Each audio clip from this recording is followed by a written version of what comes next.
Text 31. The yogi should contemplate with full devotion the compassionate glances frequently cast by the Lord's eyes, for they soothe the most fearful threefold agonies of his devotees. His glances, accompanied by loving smiles, are full of abundant grace. Purport. As long as one is in conditional life in the material body, it is natural that he will suffer from anxieties and agonies. One cannot avoid the influence of material energy, even when one is on the transcendental plane. Sometimes disturbances come, but the agonies and anxieties of the devotees are at once mitigated when they think of the Supreme Personality of Godhead in his beautiful form, or the smiling face of the Lord. The Lord bestows innumerable favors upon his devotee, and the greatest manifestation of his grace is his smiling face, which is full of compassion for his pure devotees. Text 32. A yogi should similarly meditate on the most benevolent smile of Lord Sri Hari, a smile which for all those who bow to him dries away the ocean of tears caused by intense grief. The yogi should also meditate on the Lord's arched eyebrows, which are manifested by his internal potency in order to charm the sex god for the good of the sages. Purport. The entire universe is full of miseries, and therefore the inhabitants of this material universe are always shedding tears out of intense grief. There is a great ocean of water made from such tears, but for one who surrenders unto the Supreme Personality of Godhead, the ocean of tears is at once dried up. One need only see the charming smile of the Supreme Lord. In other words, the bereavement of material existence immediately subsides when one sees the charming smile of the Lord. It is stated in this verse that the charming eyebrows of the Lord are so fascinating that they cause one to forget the charms of sense attraction. The conditioned souls are shackled to material existence because they are captivated by the charms of sense gratification, especially sex life. The sex god is called Makarajava. The charming brows of the Supreme Personality of Godhead protect the sages and devotees from being charmed by material lust and sex attraction. Yamunacharya, a great acharya, said that ever since he had seen the charming pastimes of the Lord, the charms of sex life had become abominable for him, and the mere thought of sex enjoyment would cause him to spit and turn his face.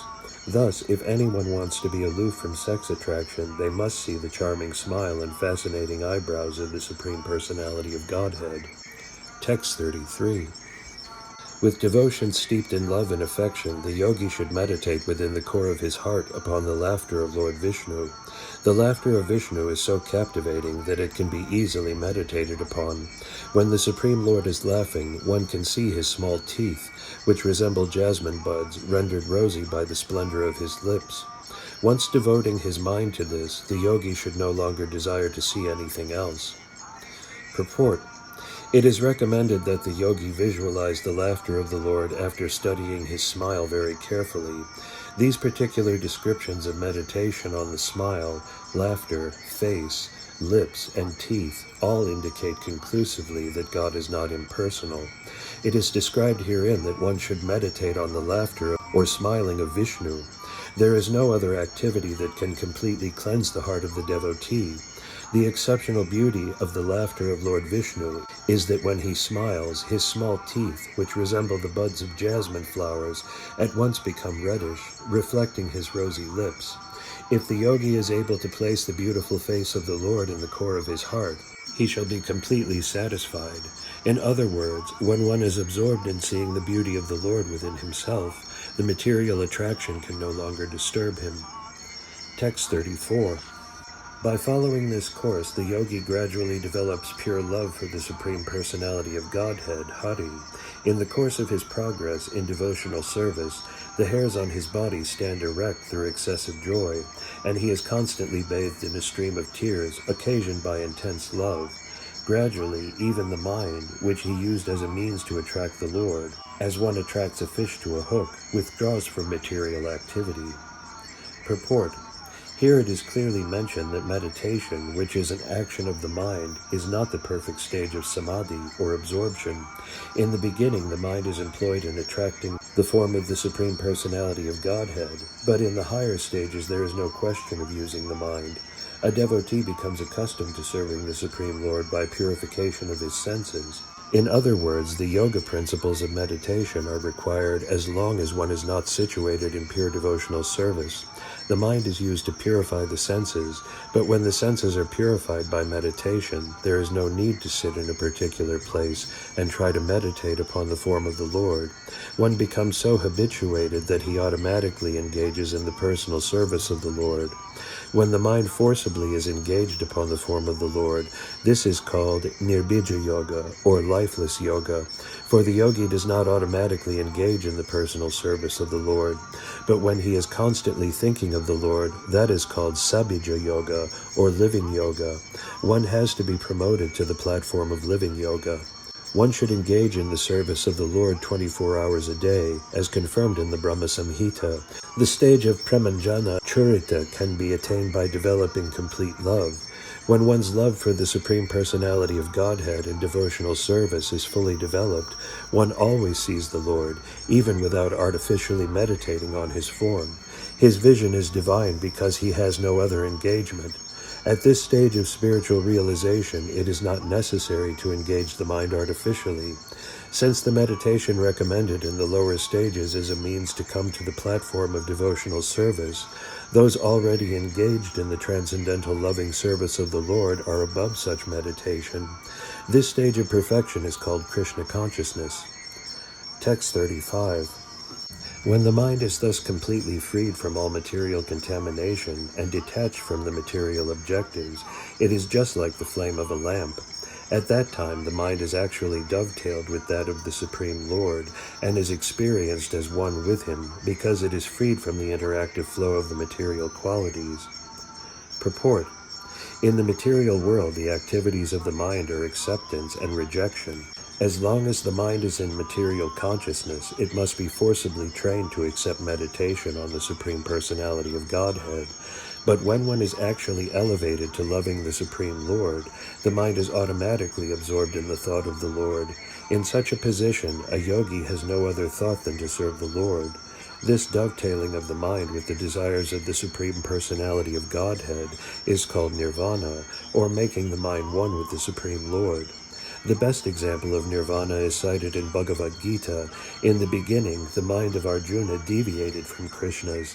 Krishna wanted Arjuna to fight, but Arjuna did not want to, so there was disagreement. But after hearing Bhagavad Gita from the Supreme Personality of Godhead, Arjuna dovetailed his mind with Krishna's desire. This is called oneness. This oneness, however, did not cause Arjuna and Krishna to lose their individualities. The Mayavadi philosophers cannot understand this. They think that oneness necessitates loss of individuality. Actually, however, we find in Bhagavad Gita that individuality is not lost.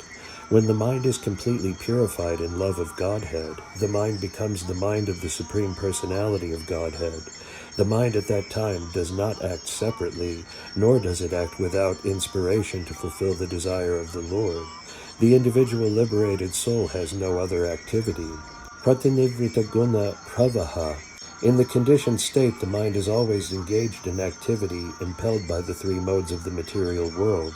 But in the transcendental stage, the material modes cannot disturb the mind of the devotee. The devotee has no other concern than to satisfy the desires of the Lord. That is the highest stage of perfection, called nirvana, or nirvana mukti. At this stage, the mind becomes completely free from material desire. Yatarchi. Archi means flame. When a lamp is broken or the oil is finished, we see that the flame of the lamp goes out. But according to scientific understanding, the flame is not extinguished. It is conserved. This is conservation of energy. Similarly, when the mind stops functioning on the material platform, it is conserved in the activities of the Supreme Lord. The Mayavadi philosopher's conception of cessation of the functions of the mind is explained here.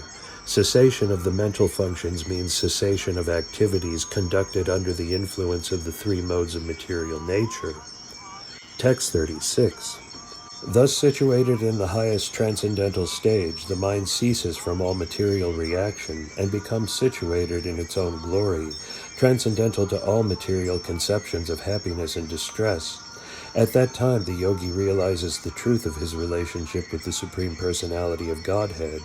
He discovers that pleasure and pain, as well as their interactions, which he attributed to his own self, are actually due to the false ego, which is a product of ignorance. Purport: forgetfulness of one's relationship with the Supreme Personality of Godhead is a product of ignorance. By yoga practice, one can eradicate this ignorance of thinking oneself independent of the Supreme Lord. One's actual relationship is eternally that of love.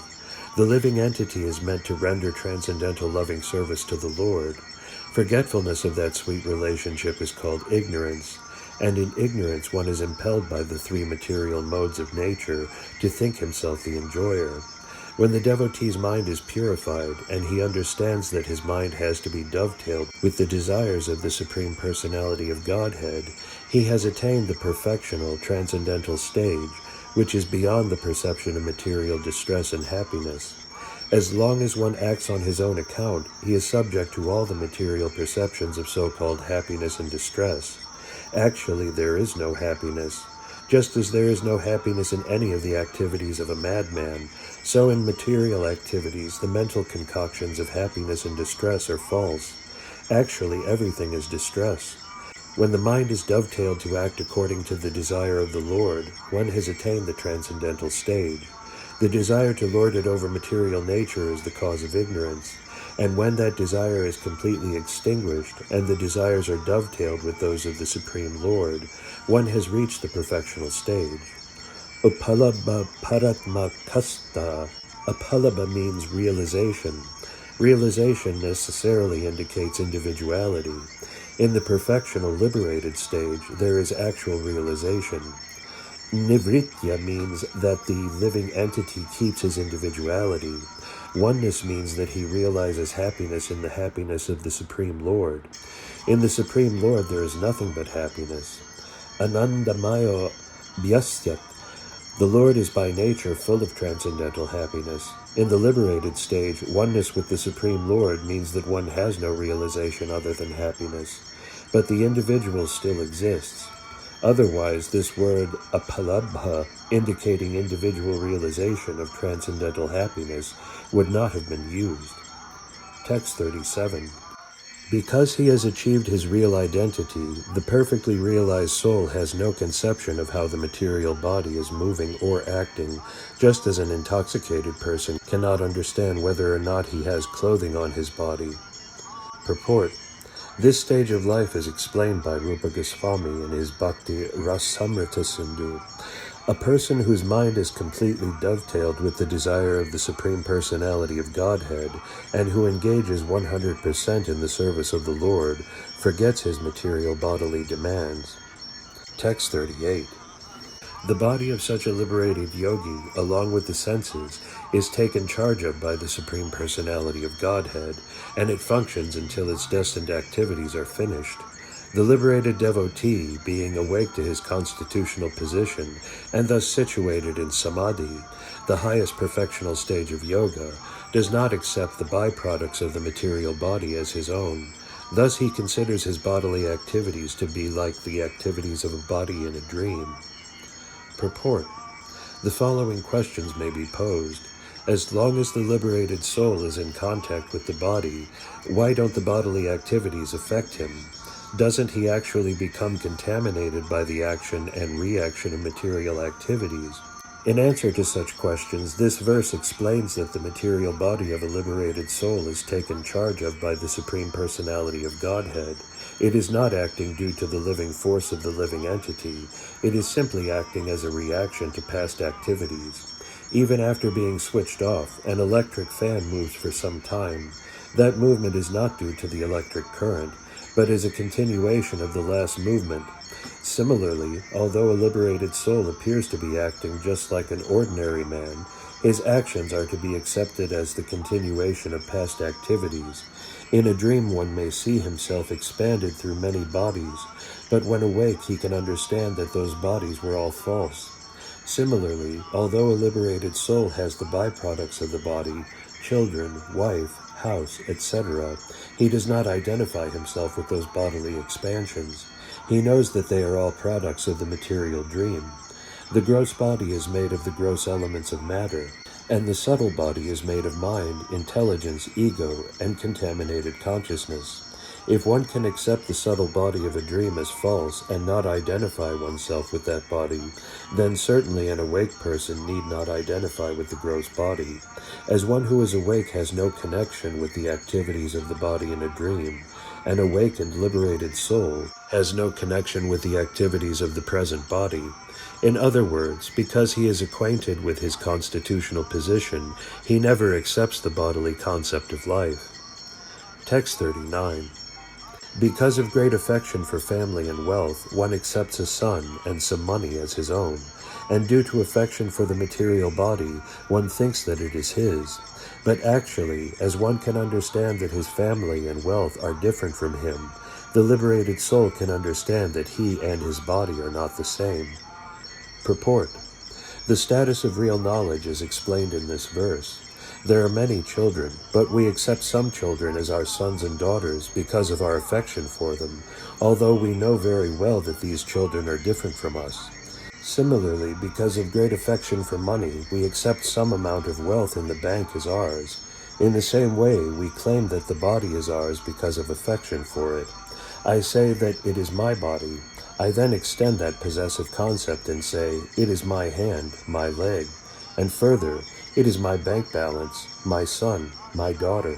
But actually I know that the son and the money are separate from me. It is the same with the body. I am separate from my body. It is a question of understanding, and the proper understanding is called pratibuddha. By obtaining knowledge in devotional service or Krishna consciousness, one can become a liberated soul. Text 40. The blazing fire is different from the flames, from the sparks, and from the smoke, although all are intimately connected because they are born from the same blazing wood. Purport. Although the blazing firewood, the sparks, the smoke, and the flame cannot stay apart because each of them is part and parcel of the fire, still they are different from one another. A less intelligent person accepts the smoke as fire, although fire and smoke are completely different. The heat and light of the fire are separate, although one cannot differentiate fire from heat and light. Text 41. The Supreme Personality of Godhead, who is known as Param Brahma, is the seer. He is different from the Jiva soul, or individual living entity, who is combined with the senses, the five elements, and consciousness. Purport. A clear conception of the complete whole is given herewith. The living entity is different from the material elements, and the supreme living entity, the personality of Godhead, who is the creator of the material elements, is also different from the individual living entity. This philosophy is propounded by Lord Chaitanya as Achintya Beda Beda Tattva. Everything is simultaneously one with and different from everything else. The cosmic manifestation created by the Supreme Lord, by his material energy, is also simultaneously different and non-different from him. The material energy is non-different from the Supreme Lord, but at the same time, because that energy is acting in a different way, it is different from him. Similarly, the individual living entity is one with and different from the Supreme Lord. This simultaneously one and different philosophy is the perfect conclusion of the Bhagavata school, as confirmed here by Kapiladeva. Living entities are compared to the sparks of a fire. As stated in the previous verse, fire, flame, smoke, and firewood are combined together. Here the living entity, the material elements, and the Supreme Personality of Godhead are combined together. The exact position of the living entities is just like that of the sparks of a fire. They are part and parcel. The material energy is compared to the smoke. The fire is also part and parcel of the Supreme Lord. In the Vishnu Purana, it is said that whatever we can see or experience, either in the material or spiritual world, is an expansion of the different energies of the Supreme Lord. As fire distributes its light and heat from one place, the Supreme Personality of Godhead distributes his different energies all over his creation. The four principles of the Vaishnava philosophic doctrine are Suddha Advaita, purified oneness, Dvaita Advaita, simultaneous oneness and difference, Vishishta Advaita, and Dvaita. All four principles of Vaishnava philosophy are based on the thesis of Srimad Bhagavatam, explained in these two verses. Text 42. A yogi should see the same in all manifestations, for all that exists is a manifestation of different energies of the Supreme. In this way, the devotee should see all living entities without distinction. That is realization of the Supreme Soul. Purport. As stated in the Brahma Samhita, not only does the Supreme Soul enter each and every universe, but he enters even the atoms. The Supreme Soul is present everywhere in the dormant stage, and when one can see the presence of the Supreme Soul everywhere, one is liberated from material designations. The word Sarvabhuteshu is to be understood as follows. There are four different divisions of species: living entities which sprout from the earth, living entities born of fermentation or germination, living entities which come from eggs, and living entities which come from the embryo. These four divisions of living entities are expanded in 8,400,000 species of life. A person who is freed from material designations can see the same quality of spirit present everywhere, or in every manifested living entity. Less intelligent men think that plants and grass grow out of the earth automatically, but one who is actually intelligent and has realized the self can see that this growth is not automatic. The cause is the soul, and the forms come out in material bodies under different conditions. By fermentation in the laboratory, many germs are born, but this is due to the presence of the soul. The material scientist thinks that eggs are lifeless, but that is not a fact. From Vedic scripture, we can understand that living entities in different forms are generated under different conditions. Birds evolve from eggs, and beasts and human beings are born from the embryo. The perfect vision of the yogi or devotee is that he sees the presence of the living entity everywhere. Text 43. As fire is exhibited in different forms of wood, so, under different conditions of the modes of material nature, the pure spirit soul manifests itself in different bodies. It is to be understood that the body is designated. Prakriti is an interaction by the three modes of material nature, and according to these modes, someone has a small body, and someone has a very large body. For example, the fire in a big piece of wood appears very big, and in a stick the fire appears small. Actually, the quality of fire is the same everywhere, but the manifestation of material nature is such that according to the fuel, the fire appears bigger and smaller. Similarly, the soul in the universal body, although of the same quality, is different from the soul in the smaller body. The small particles of soul are just like sparks of the larger soul. The greatest soul is the supersoul, but the supersoul is quantitatively different from the small soul. The supersoul is described in the Vedic literature as the supplier of all necessities of the smaller soul, Nityo Nityanam. One who understands this distinction between the supersoul and the individual soul is above lamentation and is in a peaceful position. When the smaller soul thinks himself quantitatively as big as the larger soul, he is under the spell of Maya, for that is not his constitutional position. No one can become the greater soul simply by mental speculation. The smallness or greatness of different souls is described in the Varaha Purana as Svamsa Vibhinamsa. The Svamsa soul is the Supreme Personality of Godhead, and the Vibhinamsa souls, or small particles, are eternally small particles, as confirmed in Bhagavad Gita, Mamavamso Jivaloke Jivabhuta Sanatana. The small living entities are eternally part and parcel, and therefore it is not possible for them to be quantitatively as great as the Supersoul. Text 44. Thus the yogi can be in the self-realized position after conquering the insurmountable spell of Maya, who presents herself as both the cause and effect of this material manifestation, and is therefore very difficult to understand. Purport. It is stated in Bhagavad Gita that the spell of Maya, which covers the knowledge of the living entity, is insurmountable. However, one who surrenders unto Krishna, the Supreme Personality of Godhead, can conquer this seemingly insurmountable spell of Maya. Here also it is stated that the Daivi Prakriti, or the external energy of the Supreme Lord, is Durvibhavya, very difficult to understand and very difficult to conquer. One must, however, conquer this insurmountable spell of Maya, and this is possible by the grace of the Lord, when God reveals himself to the surrendered soul.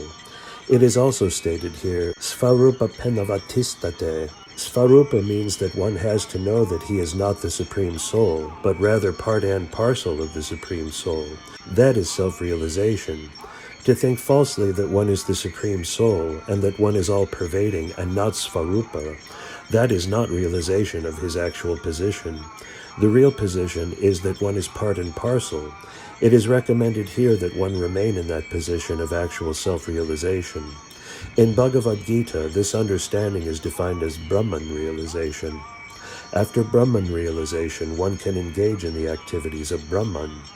As long as one is not self-realized, he engages in activities based on false identification with the body.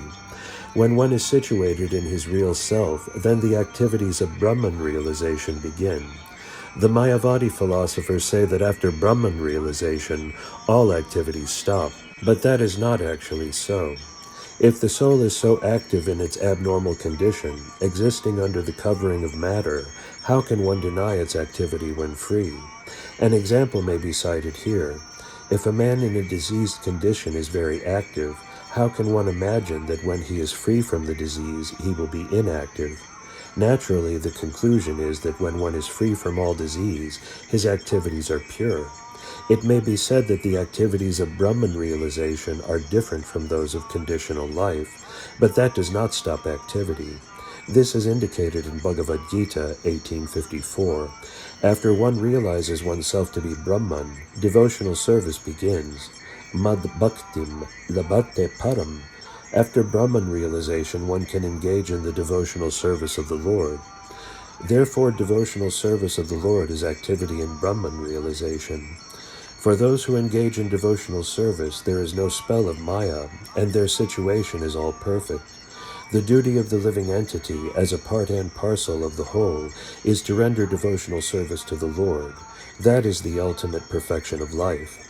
Thus end the Bhaktivedanta Purports of the 3rd Canto, 28th chapter of the Srimad Bhagavatam, entitled Lord Kapila's Instructions on the Execution of Devotional Service. Chapter 29. Explanation of Devotional Service by Lord Kapila. Texts 1 and 2. Devahuti inquired, "My dear Lord, you have already very scientifically described the symptoms of the total material nature, and the characteristics of the spirit according to the Sankhya system of philosophy. Now I shall request you to explain the path of devotional service, which is the ultimate end of all philosophical systems." Purport. In this 29th chapter, the glories of devotional service are elaborately explained, and the influence of time on the conditioned soul is also described.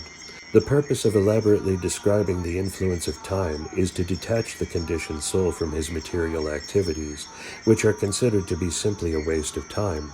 In the previous chapter, material nature, the spirit and the Supreme Lord, or Supersoul, are analytically studied. And in this chapter, the principles of Bhakti Yoga, or devotional service, the execution of activities in the eternal relationship between the living entities and the personality of Godhead, are explained.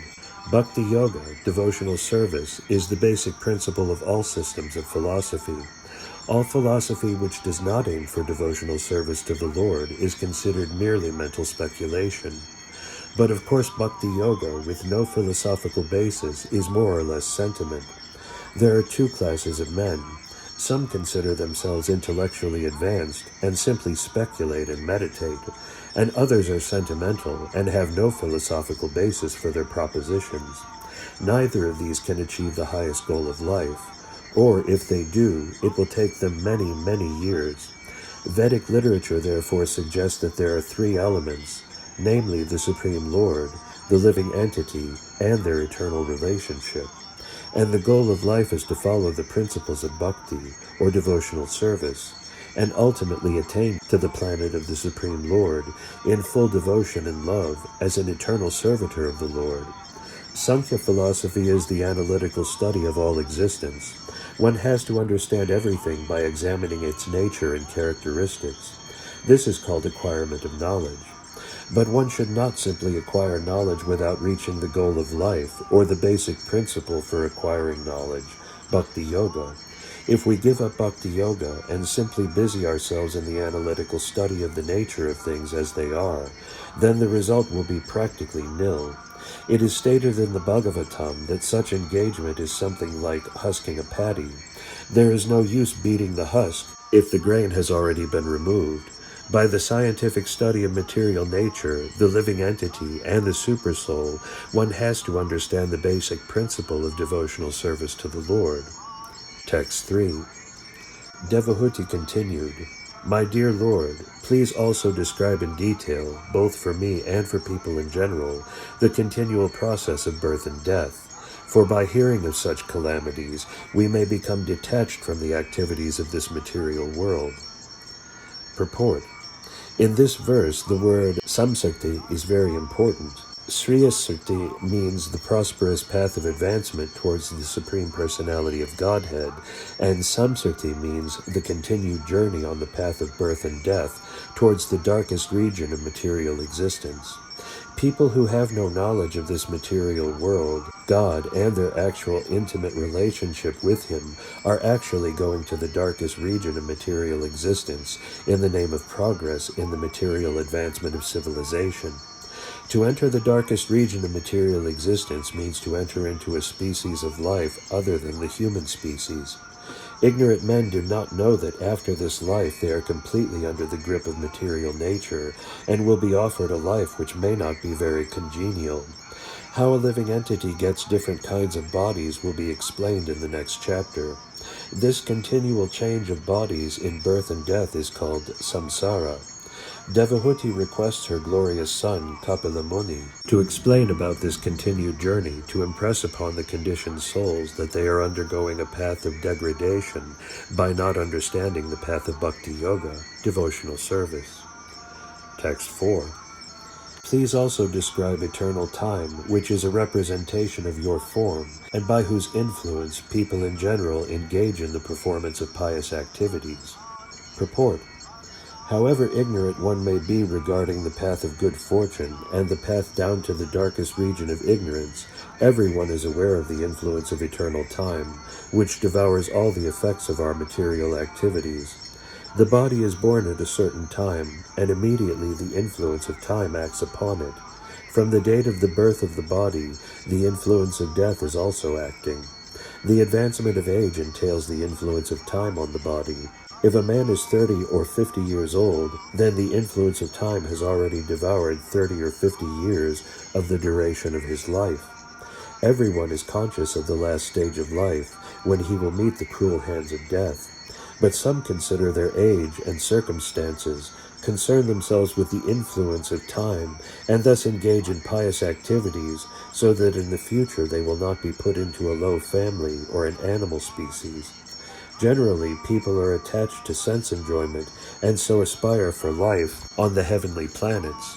Therefore they engage themselves in charitable or other pious activities, but actually, as stated in Bhagavad Gita, one cannot get relief from the chain of birth and death, even if he goes to the highest planet, Brahmaloka, because the influence of time is present everywhere within this material world. In the spiritual world, however, the time factor has no influence. Text 5. My dear Lord, you are just like the sun, for you illuminate the darkness of the conditional life of the living entities. Because their eyes of knowledge are not open, they are sleeping eternally in that darkness without your shelter, and therefore they are falsely engaged by the actions and reactions of their material activities, and they appear to be very fatigued. Purport. It appears that Srimati Devahuti, the glorious mother of Lord Kapila Deva, is very compassionate for the regrettable condition of people in general, who, not knowing the goal of life, are sleeping in the darkest of illusion. It is the general feeling of the Vaishnava, or devotee of the Lord, that he should awaken them. Similarly, Devahuti is requesting her glorious son to illuminate the lives of the conditioned souls, so that their most regrettable conditional life may be ended. The Lord is described herein as Yoga Bhaskara, the son of the system of all yoga. Devahuti has already requested her glorious son to describe Bhakti Yoga, and the Lord has described Bhakti Yoga as the ultimate yoga system. Bhakti Yoga is the sun-like illumination for delivering the conditioned souls, whose general condition is described here. They have no eyes to see their own interests. They do not know that the goal of life is not to increase the material necessities of existence, because the body will not exist more than a few years. The living beings are eternal, and they have their eternal need. If one engages only in caring for the necessities of the body, not caring for the eternal necessities of life, then he is part of a civilization whose advancement puts the living entities in the darkest region of ignorance. Sleeping in that darkest region, one does not get any refreshment, but rather gradually becomes fatigued. He invents many processes to adjust his fatigued condition, but he fails and thus remains confused. The only path for mitigating his fatigue in the struggle for existence is the path of devotional service, or the path of Krishna consciousness. Text 6. Sri Maitreya said, O best amongst the Kurus, the great sage Kapila, moved by great compassion and pleased by the words of his glorious mother, spoke as follows. Purport. Lord Kapila was very satisfied by the request of his glorious mother, because she was thinking not only in terms of her personal salvation, but in terms of all the fallen conditioned souls. The Lord is always compassionate towards the fallen souls of this material world, and therefore he comes himself or sends his confidential servants to deliver them. Since he is perpetually compassionate towards them, if some of his devotees also become compassionate towards them, he is very pleased with the devotees. In Bhagavad Gita, it is clearly stated that persons who are trying to elevate the condition of the fallen souls by preaching the conclusion of Bhagavad Gita, namely, full surrender unto the personality of Godhead, are very dear to him. Thus, when the Lord saw that his beloved mother was very compassionate towards the fallen souls, he was pleased, and he also became compassionate towards her. Text 7. Lord Kapila, the personality of Godhead, replied, O noble lady, there are multifarious paths of devotional service in terms of the different qualities of the executor. Purport. Pure devotional service in Krishna consciousness is one, because in pure devotional service there is no demand from the devotee to be fulfilled by the Lord. But generally people take to devotional service with a purpose. As stated in Bhagavad Gita, people who are not purified take to devotional service with 4 purposes. A person who is distressed because of material conditions becomes a devotee of the Lord and approaches the Lord for mitigation of his distress. A person in need of money approaches the Lord to ask for some improvement in his monetary condition. Others who are not in distress or in need of monetary assistance, but are seeking knowledge in order to understand the absolute truth, also take to devotional service, and they inquire into the nature of the Supreme Lord. This is very nicely described in Bhagavad Gita 7:16. Actually, the path of devotional service is one without a second, but according to the devotee's condition, devotional service appears in multifarious varieties, as will be nicely explained in the following verses. Text 8. Devotional service executed by a person who is envious, proud, violent, and angry, and who is a separatist, is considered to be in the mode of darkness. Purport. It has already been stated in the Srimad Bhagavatam, 1st Canto, 2nd chapter, that the highest, most glorious religion is the attainment of causeless, unmotivated devotional service. In pure devotional service, the only motive should be to please the Supreme Personality of Godhead. That is not actually a motive. That is the pure condition of the living entity. In the conditioned stage, when one engages in devotional service, he should follow the instruction of the bona fide spiritual master in full surrender. The spiritual master is the manifested representation of the Supreme Lord, because he receives and presents the instructions of the Lord, as they are, by disciplic succession. It is described in Bhagavad Gita that the teachings therein should be received by disciplic succession, otherwise there is adulteration.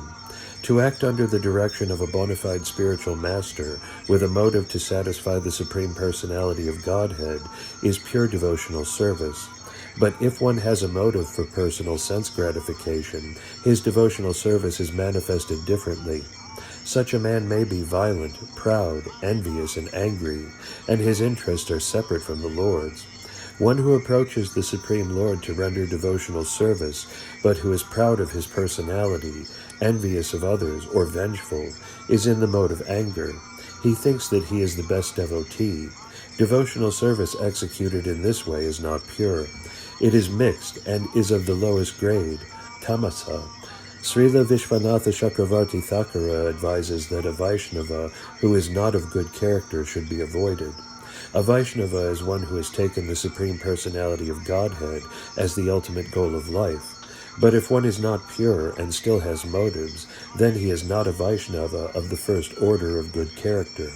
One may offer his respects to such a Vaishnava because he has accepted the Supreme Lord as the ultimate goal of life, but one should not keep company with a Vaishnava who is in the mode of ignorance. Text 9. The worship of deities in the temple by a separatist with a motive for material enjoyment, fame, and opulence is devotion in the mode of passion. Purport. The word separatist must be understood carefully. The Sanskrita words in this connection are binadirk and pirtagbhava. A separatist is one who sees his interest as separate from that of the Supreme Lord. Mixed devotees, or devotees in the modes of passion and ignorance, think that the interest of the Supreme Lord is supplying the orders of the devotee. The interest of such devotees is to draw from the Lord as much as possible for their sense gratification. This is the separatist mentality. Actually, pure devotion is explained in the previous chapter. The mind of the Supreme Lord and the mind of the devotee should be dovetailed. A devotee should not wish anything but to execute the desire of the Supreme. That is oneness. When the devotee has an interest or will different from the interest of the Supreme Lord, his mentality is that of a separatist. When the so-called devotee desires material enjoyment without reference to the interest of the Supreme Lord, or he wants to become famous or opulent by utilizing the mercy or grace of the Supreme Lord, he is in the mode of passion.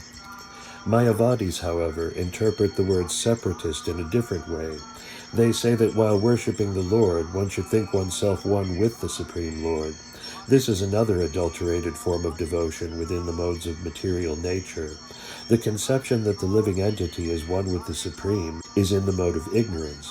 Oneness is actually based on oneness of interest. A pure devotee has no interest but to act on behalf of the Supreme Lord. When one has even a tinge of personal interest, his devotion is mixed with the three modes of material nature. Text 10. When a devotee worships the Supreme Personality of Godhead and offers the results of his activities in order to free himself from the inebrieties of fruitive activities, his devotion is in the mode of goodness. Purport. The Brahmanas, Kshatriyas, Vaisyas, and Sudras, along with the Brahmacharis, Grihastas, Vanaprasthas, and Sannyasis, are the members of the 8 divisions of Varnas and Ashramas, and they have their respective duties to perform for the satisfaction of the Supreme Personality of Godhead. When such activities are performed and the results are offered to the Supreme Lord, they are called karmarpanam, duties performed for the satisfaction of the Lord. If there is any inebriety or fault, it is atoned for by this offering process.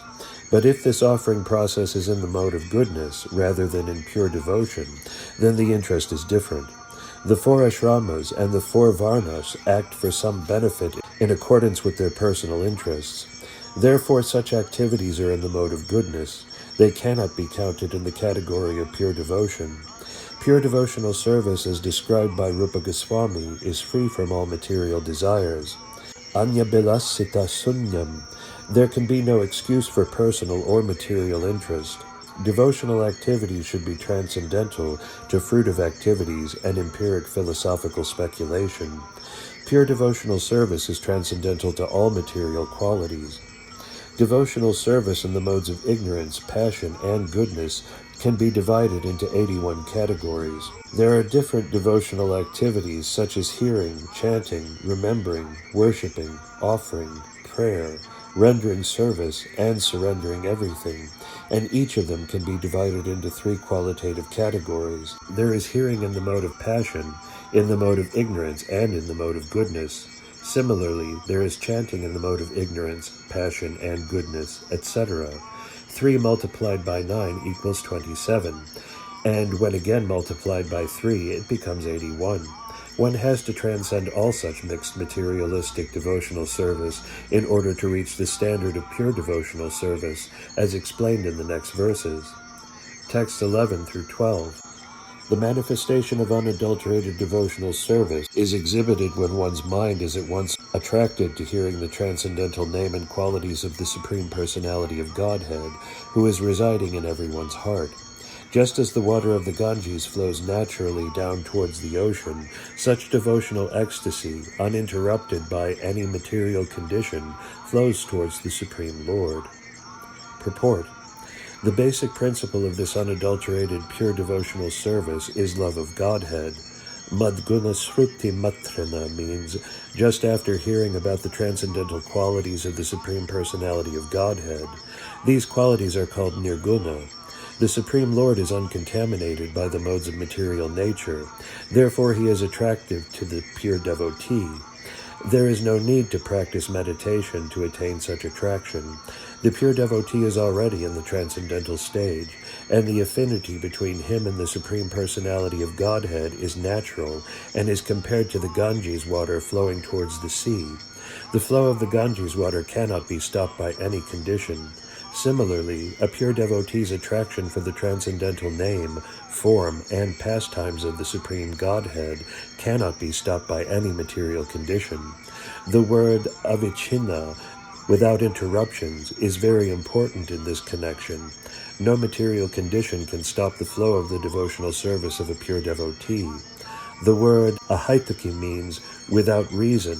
A pure devotee does not render loving service to the personality of Godhead for any cause or for any benefit, material or spiritual. This is the first symptom of unalloyed devotion. Anyabilasita sunyam. He has no desire to fulfill by rendering devotional service. Such devotional service is meant for the Purushottama, the Supreme Personality, and not for anyone else. Sometimes pseudo-devotees show devotion to many demigods, thinking the forms of the demigods to be the same as the Supreme Personality of Godhead's form. It is specifically mentioned herein, however, that bhakti, devotional service, is meant only for the Supreme Personality of Godhead, Narayana, Vishnu, or Krishna, not for anyone else. Avyavahita means without cessation. A pure devotee must engage in the service of the Lord 24 hours a day, without cessation. His life is so molded that at every minute and every second he engages in some sort of devotional service to the Supreme Personality of Godhead. Another meaning of the word avyavahita is that the interest of the devotee and the interest of the Supreme Lord are on the same level. The devotee has no interest but to fulfill the transcendental desire of the Supreme Lord. Such spontaneous service unto the Supreme Lord is transcendental and is never contaminated by the material modes of nature. These are the symptoms of pure devotional service, which is free from all contamination of material nature. Text 13.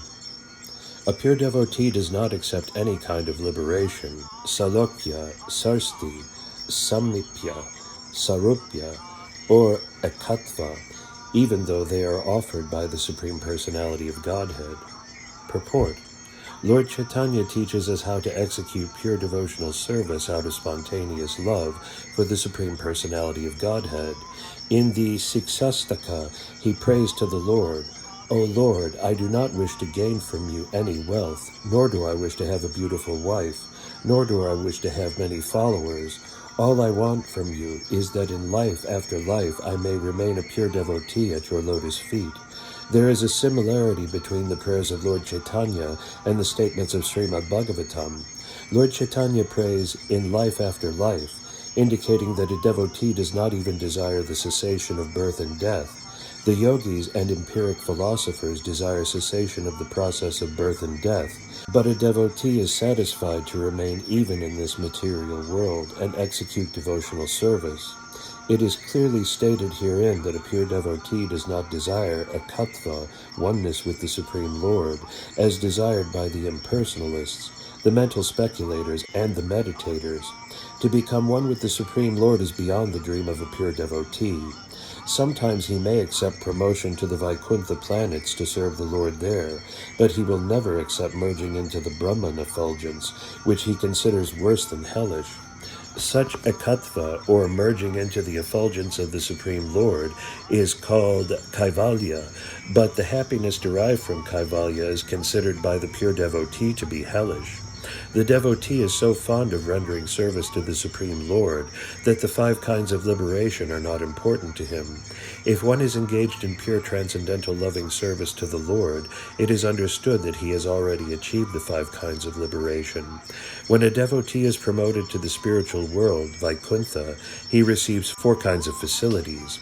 One of these is Salokya, living on the same planet as the Supreme Personality. The Supreme Person, in his different plenary expansions, lives on innumerable Vaikuntha planets, and the chief planet is Krishnaloka. Just as within the material universe, the chief planet is the sun, in the spiritual world, the chief planet is Krishnaloka. From Krishnaloka, the bodily effulgence of Lord Krishna is distributed not only to the spiritual world, but to the material world as well. It is covered by matter, however, in the material world. In the spiritual world, there are innumerable Vaikuntha planets, and on each one the Lord is the predominating deity. A devotee can be promoted to one such Vaikuntha planet to live with the Supreme Personality of Godhead. In Sarsti liberation, the opulence of the devotee is equal to the opulence of the Supreme Lord. Samipya means to be a personal associate of the Supreme Lord. In Sarupya liberation, the bodily features of the devotee are exactly like those of the Supreme Person, but for 2 or 3 symptoms found exclusively on the transcendental body of the Lord. Srivatsa, for example, the hair on the chest of the Lord, particularly distinguishes him from his devotees. A pure devotee does not accept these 5 kinds of spiritual existence, even if they are offered, and he certainly does not hanker after material benefits, which are all insignificant in comparison with spiritual benefits. When Prahlada Maharaja was offered some material benefit, he stated, "My Lord, I have seen that my father achieved all kinds of material benefits, and even the demigods were afraid of his opulence, but still, in a second, you have finished his life and all his material prosperity." For a devotee, there is no question of desiring any material or spiritual prosperity. He simply aspires to serve the Lord. That is his highest happiness. Text 14. By attaining the highest platform of devotional service, as I have explained, one can overcome the influence of the 3 modes of material nature and be situated in the transcendental stage, as is the Lord. Purport. Sripada Shankaracharya, who is supposed to be the leader of the impersonalist school of philosophers, has admitted in the beginning of his comments on Bhagavad Gita that Narayana, the Supreme Personality of Godhead, is beyond the material creation. Except for him, everything is within the material creation. It is also confirmed in the Vedic literature that before the creation, there was only Narayana. Neither Lord Brahma nor Lord Shiva existed. Only Narayana, or the Supreme Personality of Godhead, Vishnu, or Krishna, is always in the transcendental position, beyond the influence of material creation. The material qualities of goodness, passion, and ignorance cannot affect the position of the Supreme Personality of Godhead. Therefore he is called Nirguna, free from all tinges of material qualities. Here the same fact is confirmed by Lord Kapila. One who is situated in pure devotional service is transcendentally situated, as is the Lord. Just as the Lord is unaffected by the influence of the material modes, so too are his pure devotees. One who is not affected by the 3 modes of material nature is called a liberated soul, or Brahmabhuta soul. Brahmabhuta Prasanatma is the stage of liberation. Aham Brahmasmi, I am not this body. This is applicable only to the person who constantly engages in the devotional service of Krishna and is thus in the transcendental stage. He is above the influence of the 3 modes of material nature.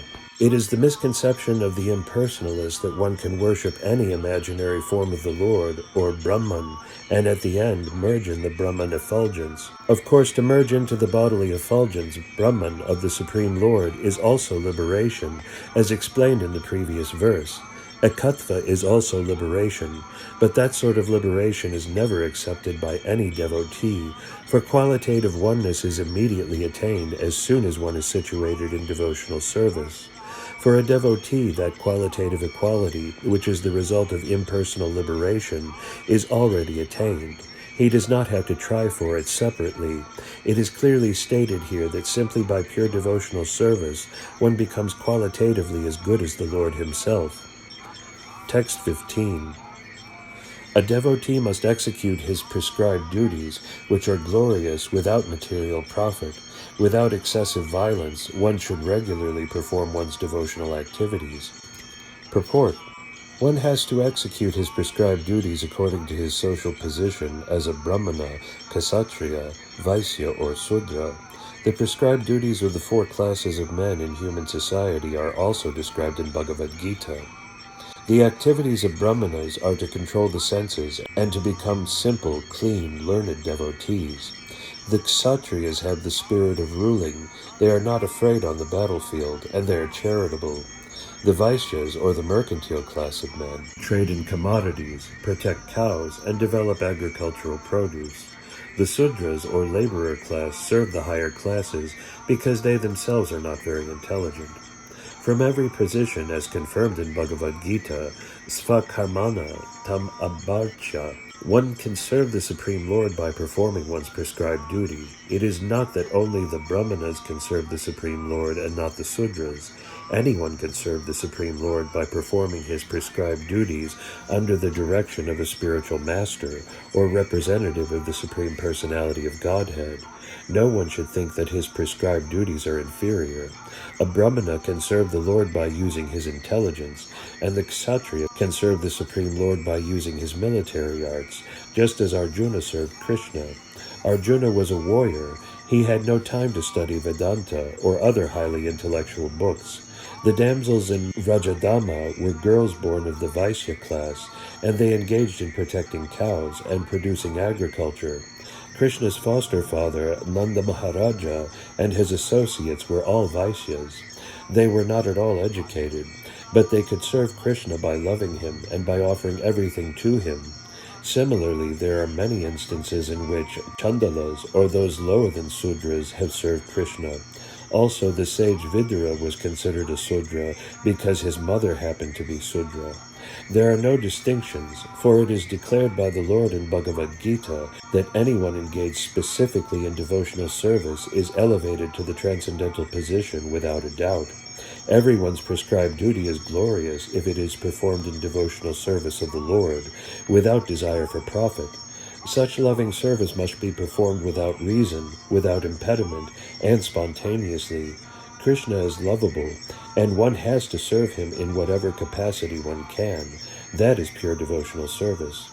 Another significant phrase in this verse is natihimsrana, with minimum violence or sacrifice of life. Even if a devotee has to commit violence, it should not be done beyond what is necessary. Sometimes the question is put before us, you ask us not to eat meat, but you are eating vegetables. Do you think that is not violence?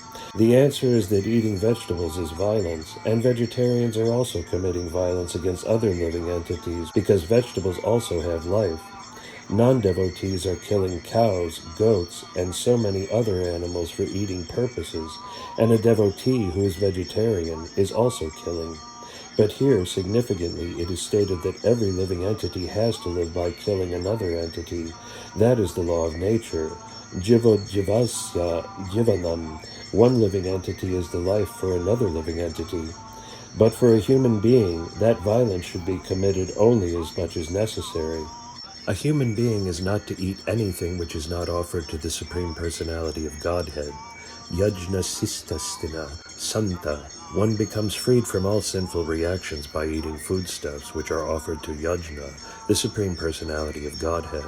A devotee therefore eats only prasada, or foodstuffs offered to the Supreme Lord. And Krishna says that when a devotee offers him foodstuffs from the vegetable kingdom with devotion, he eats that. A devotee is to offer to Krishna foodstuffs prepared from vegetables. If the Supreme Lord wanted foodstuffs prepared from animal food, the devotee could offer this, but he does not order to do that. We have to commit violence. That is a natural law. We should not, however, commit violence extravagantly, but only as much as ordered by the Lord. Arjuna engaged in the art of killing, and although killing is, of course, violence, he killed the enemy simply on Krishna's order. In the same way, if we commit violence as it is necessary by the order of the Lord, that is called natihimsa. We cannot avoid violence, for we are put into a conditional life in which we have to commit violence. But we should not commit more violence than necessary, or than ordered by the Supreme Personality of Godhead. Text 16. The devotee should regularly see my statues in the temple, touch my lotus feet, and offer worshipable paraphernalia and prayer. He should see in the spirit of renunciation, from the mode of goodness, and see every living entity as spiritual. Purport. Temple worship is one of the duties of a devotee. It is especially recommended for neophytes, but those who are advanced should not refrain from temple worship. There is a distinction in the manner a neophyte and an advanced devotee appreciate the Lord's presence in the temple. A neophyte considers the Archa Vigraha, the statue of the Lord, to be different from the original personality of Godhead. He considers it a representation of the Supreme Lord in the form of a deity. But an advanced devotee accepts the deity in the temple as the Supreme Personality of Godhead. He does not see any difference between the original form of the Lord and the statue, or archa form of the Lord in the temple. This is the vision of a devotee whose devotional service is in the highest stage of bhava, or love of Godhead, whereas a neophyte's worship in the temple is a matter of routine duty. Temple deity worship is one of the functions of a devotee. He goes regularly to see the deity nicely decorated, and with veneration and respect he touches the lotus feet of the Lord and presents offerings of worship, such as fruits, flowers, and prayers. At the same time, to advance in devotional service, a devotee should see other living entities as spiritual sparks, parts and parcels of the Supreme Lord. A devotee is to offer respect to every entity that has a relationship with the Lord, because every living entity originally has a relationship with the Lord as part and parcel. A devotee should try to see all living entities on the same equal level of spiritual existence. As stated in Bhagavad Gita, a pandita, one who is learned, sees equally a very learned brahmana, a sudra, a hog, a dog, and a cow. He does not see the body, which is only an outward dress. He does not see the dress of a brahmana, or that of a cow, or of a hog. He sees the spiritual spark, part and parcel of the Supreme Lord. If a devotee does not see every living entity as part and parcel of the Supreme Lord, he is considered prakrita bhakta, a materialistic devotee. He is not completely situated on the spiritual platform. Rather, he is in the lowest stage of devotion. He does, however, show all respect to the deity. Although a devotee sees all living entities on the level of spiritual existence, he is not interested in associating with everyone. Simply because a tiger is part and parcel of the Supreme Lord does not mean that we embrace him because of his spiritual relationship with the Supreme Lord. We must associate only with persons who have developed Krishna consciousness. We should befriend and offer special respect to persons who are developed in Krishna consciousness. Other living entities are undoubtedly part and parcel of the Supreme Lord, but because their consciousness is still covered and not developed in Krishna consciousness, we should renounce their association. It is said by Vishwanatha Chakravarti Thakura that even if one is a Vaishnava, if he is not of good character, his company should be avoided, although he may be offered the respect of a Vaishnava. Anyone who accepts Vishnu as the Supreme Personality of Godhead is accepted as a Vaishnava, but a Vaishnava is expected to develop all the good qualities of the demigods. The exact meaning of the word sattvina is given by Sridhara Swami as being synonymous with dhairyana, or patience. One must perform devotional service with great patience. One should not give up the execution of devotional service because one or two attempts have not been successful. One must continue. Sri Rupa Goswami also confirms that one should be very enthusiastic and execute devotional service with patience and confidence. Patience is necessary for developing the confidence that Krishna will certainly accept me because I am engaging in devotional service. One has only to execute service according to the rules and regulations to ensure success. Text 17. The pure devotee should execute devotional service by giving the greatest respect to the spiritual master and the acharyas. He should be compassionate to the poor and make friendship with persons who are his equals, but all his activities should be executed under regulation and with control of the senses. Purport. In Bhagavad Gita, 13th chapter, it is clearly stated that one should execute devotional service and advance on the path of spiritual knowledge by accepting the acharya. Acharya Pasanam. One should worship an acharya, a spiritual master who knows things as they are. The spiritual master must be in the disciplic succession from Krishna. The predecessors of the spiritual master are his spiritual master, his grand spiritual master, his great-grand spiritual master, and so on, who form the disciplic succession of acharyas. It is recommended herewith that all the acharyas be given the highest respect. It is stated, Gurushu Naramati. Gurushu means unto the acharyas, and Naramati means thinking like a common man. To think of the Vaishnavas, the devotees, as belonging to a particular caste or community, to think of the acharyas as ordinary men, or to think of the deity in the temple as being made of stone, wood, or metal, is condemned. Niyamena. One should offer the greatest respect to the acharyas according to the standard regulations. A devotee should also be compassionate to the poor. This does not refer to those who are poverty-stricken materially. According to devotional vision, a man is poor if he is not in Krishna consciousness. A man may be very rich materially, but if he is not Krishna conscious, he is considered poor. On the other hand, many acharyas, such as Rupa Goswami and Sanatana Goswami, used to live beneath trees every night. Superficially, it appeared that they were poverty-stricken, but from their writings we can understand that in spiritual life they were the richest personalities. A devotee shows compassion to those poor souls who are wanting in spiritual knowledge by enlightening them in order to elevate them to Krishna consciousness. That is one of the duties of a devotee. He should also make friendship with persons who are on an equal level with himself, or who have the same understanding that he does. For a devotee, there is no point in making friendship with ordinary persons. He should make friendship with other devotees, so that by discussing among themselves, they may elevate one another on the path of spiritual understanding. This is called Ishtagoshti. In Bhagavad Gita, there is reference to Bodhayanta Parasparam, discussing among themselves. Generally, pure devotees utilize their valuable time in chanting and discussing various activities of Lord Krishna or Lord Chaitanya amongst themselves. There are innumerable books such as the Puranas, Mahabharata, Bhagavatam, Bhagavad Gita, and Upanishads, which contain countless subjects for discussion among two devotees or more. Friendship should be cemented between persons with mutual interests and understanding. Such persons are said to be svajati, of the same caste. The devotee should avoid a person whose character is not fixed in the standard understanding, even though he may be a Vaishnava or a devotee of Krishna. If his character is not correctly representative, then he should be avoided. One should steadily control the senses and the mind and strictly follow the rules and regulations, and he should make friendship with persons of the same standard. Text 18. A devotee should always try to hear about spiritual matters and should always utilize his time in chanting the holy name of the Lord. His behavior should always be straightforward and simple, and although he is not envious but friendly to everyone, he should avoid the company of persons who are not spiritually advanced. Purport. In order to advance in spiritual understanding, one has to hear from authentic sources about spiritual knowledge.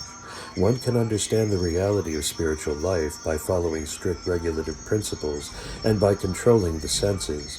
To have control, it is necessary that one be nonviolent and truthful, refrain from stealing, abstain from sex life, and possess only that which is absolutely necessary for keeping the body and soul together. One should not eat more than necessary. He should not collect more paraphernalia than necessary. He should not talk unnecessarily with common men, and he should not follow the rules and regulations without purpose. He should follow the rules and regulations so that he may actually make advancement. There are 18 qualifications mentioned in Bhagavad Gita, among which is simplicity. One should be without pride, one should not demand unnecessary respect from others, and one should be nonviolent. amanitvam, adambitvam, ahimsa. One should be very tolerant and simple. One should accept the spiritual master, and one should control the senses. These are mentioned here and in Bhagavad Gita as well. One should hear from authentic sources how to advance in spiritual life. Such instruction should be taken from the Acharya and should be assimilated. It is especially mentioned here, Nama Sankirtanatcha. One should chant the holy names of the Lord, Hare Krishna, Krishna Krishna, Hare Hare, Hare Ram, Ram Ram, Hare Hare, either individually or with others. Lord Chaitanya has given special stress to chanting of these holy names of the Lord as the basic principle of spiritual advancement. Another word used here is arjavena, meaning without diplomacy. A devotee should not make plans out of self-interest. Of course, preachers sometimes have to make some plan to execute the mission of the Lord under proper guidance, but regarding personal self-interest, a devotee should always be without diplomacy, and he should avoid the company of persons who are not advancing in spiritual life. Another word is Arya. Aryans are persons who are advancing in knowledge of Krishna consciousness as well as in material prosperity. The difference between the Aryan and non-Aryan, the Sura and Asura, is in their standards of spiritual advancement. Association with persons who are not spiritually advanced is forbidden. Lord Chaitanya advised asatsanga tyaga. One should avoid persons who are attached to the temporary. Asat is one who is too materially attached, who is not a devotee of the Lord, and who is too attached to women or enjoyable material things. Such a person, according to Vaishnava philosophy, is a persona non grata. A devotee should not be proud of his acquisitions. The symptoms of a devotee are meekness and humility. Although spiritually very advanced, he will always remain meek and humble, as Kaviraja Goswami and all the other Vaishnavas have taught us by personal example. Chaitanya Mahaprabhu taught that one should be humbler than the grass on the street and more tolerant than the tree. One should not be proud or falsely puffed up. In this way, one will surely advance in spiritual life. Text 19.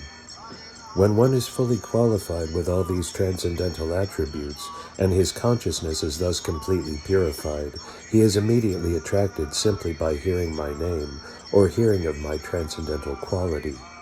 Purport. In the beginning of this instruction, the Lord explained to his mother that Madgunasruti Matrana, simply by hearing of the name, quality, form, etc.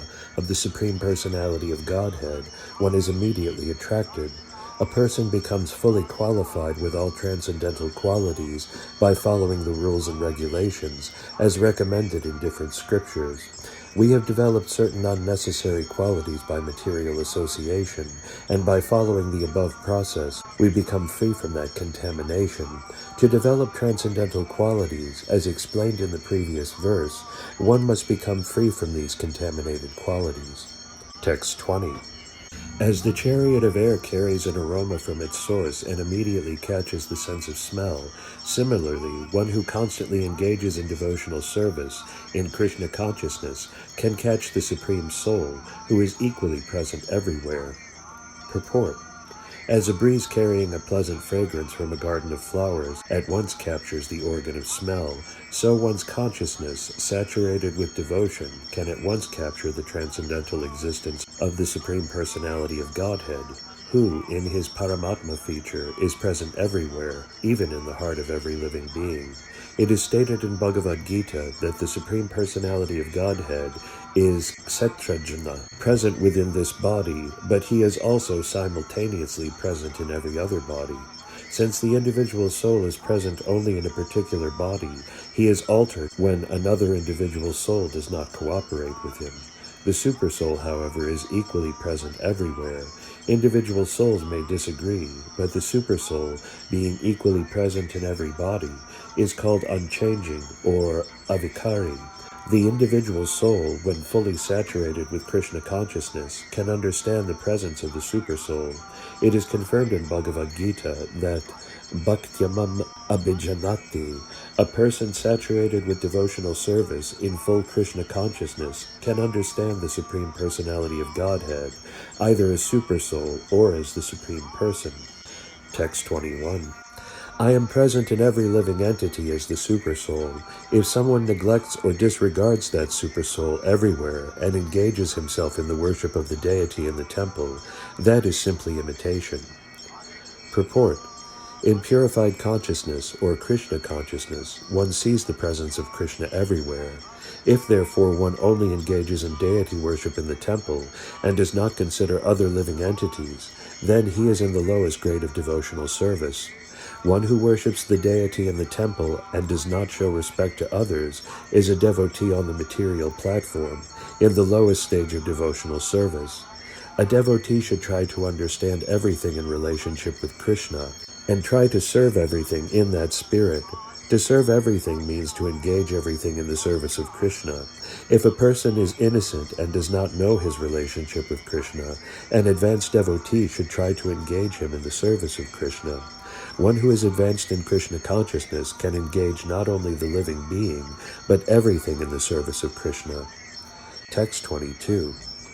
One who worships the deity of Godhead in the temples, but does not know that the Supreme Lord, as Paramatma, is situated in every living entity's heart, must be in ignorance, and is compared to one who offers oblations into ashes. Purport. It is stated clearly herein that the Supreme Personality of Godhead, in his plenary expansion of Supersoul, is present in all living entities. The living entities have 8,400,000 different kinds of bodies, and the Supreme Personality of Godhead is living in every body, both as the individual soul and as the Supersoul. Since the individual soul is part and parcel of the Supreme Lord, in that sense the Lord is living in every body, and as Supersoul, the Lord is also present as a witness. In both cases, the presence of God in every living entity is essential. Therefore, persons who profess to belong to some religious sect, but who do not feel the presence of the Supreme Personality of Godhead in every living entity and everywhere else, are in the mode of ignorance. If, without this preliminary knowledge of the Lord's omnipresence, one simply attaches himself to the rituals in a temple, church, or mosque, it is as if he were offering butter into ashes rather than into the fire. One offers sacrifices by pouring clarified butter into a fire and chanting Vedic mantras, but even if there are Vedic mantras and all conditions are favorable, if the clarified butter is poured on ashes, then such a sacrifice will be useless. In other words, a devotee should not ignore any living entity. The devotee must know that in every living entity, however insignificant he may be, even in an ant, God is present, and therefore every living entity should be kindly treated and should not be subjected to any violence. In modern civilized society, slaughterhouses are regularly maintained and supported by a certain type of religious principle.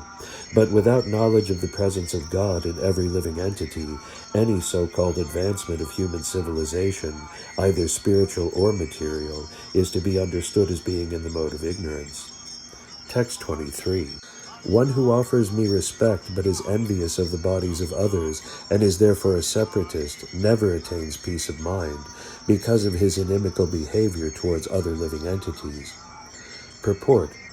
In this verse, two phrases, Bhuteshu Bada Vairasya, inimical towards others, and Dvisata Parakaye, envious of another's body, are significant. One who is envious of or inimical towards others never experiences any happiness. A devotee's vision, therefore, must be perfect. He must ignore bodily distinctions and should see only the presence of the part and parcel of the Supreme Lord, and the Lord himself in his plenary expansion as Supersoul. That is the vision of a pure devotee. The bodily expression of a particular type of living entity is always ignored by the devotee.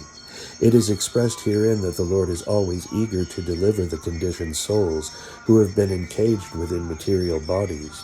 Devotees are expected to carry the message or desire of the Lord to such conditioned souls and enlighten them with Krishna consciousness. Thus they may be elevated to transcendental spiritual life, and the mission of their lives will be successful.